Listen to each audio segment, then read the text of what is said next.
4 মাসেও ডিম পেয়েছি একেবারে। মুরগি 7-8 মাস 10 মাস হয়ে যায় তাও ডিম পারে না কেন? এরপরে বাচ্চার বয়স যখন 2 মাস পার হয়ে যাবে। আসসালামু আলাইকুম বন্ধুরা, আশা করি সবাই ভালো আছেন। আপনাদের আমি ভালো আছি। তো আজকে আমি তিতির মুরগি নিয়ে অনেক গুরুত্বপূর্ণ কিছু আলোচনা করবো। আশা করি আপনারা আমার পুরোটা ভিডিও জুড়ে সঙ্গে থাকবেন। আজকের ভিডিওতে থাকছে তিতির মুরগি কি কি খাদ্য খায় ও আপনি কি কি খাদ্য দিবেন, তিতির মুরগি কতদিন বয়সে ডিম পাড়া শুরু করে, তিতির মুরগিকে আপনি কি কি ভ্যাকসিন করবেন। তো মূল পর্বে যাওয়ার আগে বলে নি, যারা ইউটিউব থেকে আমার ভিডিওটা দেখতেছেন তারা আমার ইউটিউব চ্যানেলটা সাবস্ক্রাইব করে সাথে থাকুন। তো যারা ফেসবুক পেজ থেকে দেখতেছেন তারা অবশ্যই আমার ফেসবুক পেজটা ফলো দিয়ে সাথে থাকুন। যারা টিকটক ও ইনস্টাগ্রাম থেকে দেখতেছেন তারা অবশ্যই আমার আইডি গুলো ফলো করে সাথে থাকবেন। এছাড়াও আপনাদের যাদের সম্পূর্ণ ভ্যাকসিন করে 1 মাস বয়সে তিতির মুরগির বাচ্চা লাগবে তারা আমাদের সঙ্গে যোগাযোগ করতে পারেন। আমরা মোটামুটি সারা বাংলাদেশে তিতির মুরগির বাচ্চা ডেলিভারি দিয়ে থাকি। শুরুতে বলে নি তিতির মুরগিকে আপনারা কি খাদ্য দিবেন। তিতির মুরগি মূলত সব খাদ্যই খায়, তবে এই খাদ্যগুলোর ভিতরে আপনাকে বাছাই করে খাদ্য দিতে হবে, যেমন ঘাস, ধান, ভুট্টা ও ফিড। এই খাদ্যগুলোই আপনারা তিতির মুরগিকে দিবেন। তবে আপনারা ফিড যত পরিমাণে ব্যবহার করবেন মুরগি সঠিক বয়সে ডিমে আসবে এবং ডিমের পার্সেন্টেজ অনেক ভালো থাকবে। আপনারা কি করবেন, ধান অল্প পরিমাণে, কিছু কিছু ঘাস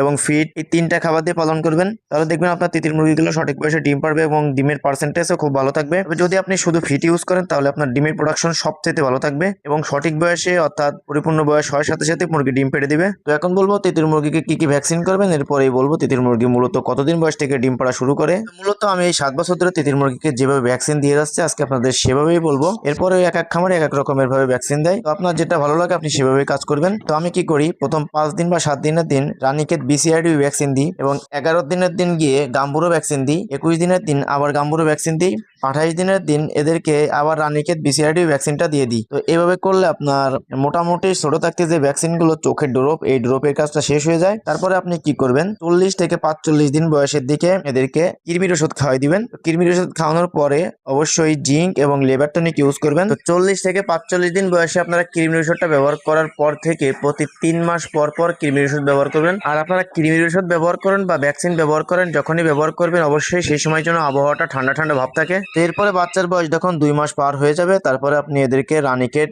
RDB ভ্যাকসিনটা দিবেন। এটা দিবেন রানের মাংসে, এক একটা মুরগিকে 1 মিলি করে প্রতিটা মুরগিকে ধরে ধরে রানের মাংসে ভ্যাকসিনটা করে দিবেন। এরপর থেকে আপনি প্রতি 1.5 থেকে 2 মাস পর পর এই মুরগিকে রানীক্ষেত RDB ভ্যাকসিনটা রানের মাংসে পুশ করবেন। ব্যাস, এভাবে আপনি ভ্যাকসিনগুলো প্রতিনিয়ত দিতে থাকবেন। আর একটা কথা অবশ্যই মাথায় রাখবেন, মুরগি যেন সুস্থ থাকে ভ্যাকসিন দেওয়ার সময়। ভ্যাকসিন দেওয়ার সময় যেন মুরগি কোনোভাবে অসুস্থ না থাকে। অসুস্থ মুরগিকে আপনি কখনোই ভ্যাকসিন দিতে যাবেন না। তো এখন বলবো, আপনাদের তিতির মুরগি 7-8 মাস 10 মাস হয়ে যায় তাও ডিম পারে না কেন? তিতির মুরগি মূলত কতদিন বয়সে ডিম পাড়া শুরু করে, আমি কতদিন বয়সেই ডিম পাই। তো আপনারা অনেকেই জানেন অনেকেই জানেন না, আমি এই তিতির মুরগি পালন করতেছি আজ 7 বছর হলো। তো এই 7 বছরে আমি এদের পালন করে যেটুকু শিখেছি সেইটুকুই আপনাদের মাঝে শেয়ার করব। তো আমি প্রথম বছর যখন পালন করেছিলাম তখন ডিম পাইতে পাইতে আমার 5.5 মাস লেগে গিয়েছিল। তারপর থেকে আমি যতই পুরনো হতে লাগলাম আমার মুরগি আরো দ্রুত ডিম পাড়া শুরু করলো। আমার মুরগি থেকে আমি ডিম পেয়েছি 5 মাসে, 5.5 মাসের ভিতরে আমার মুরগি ডিম পাড়ে। তবে এক ব্যাচে আমি 4 মাসেও ডিম পেয়েছি। একেবারে লাস্টে যে ব্যাচটা করেছিলাম ওই ব্যাচ থেকে আমি 4 মাসে ডিম পেয়েছি। তবে আপনারা অনেকেই ফোন দেন, ভাই আমাদের মুরগি 7 মাস 8 মাস হয়ে গেছে, কারো শুনি 1 বছরও হয়ে গেছে তাও ডিম পারতেছে না। তো এই ডিম না পাড়ার কারণ হচ্ছে আপনাদের খাদ্য ব্যবস্থা। তো এই খাদ্য আপনি যত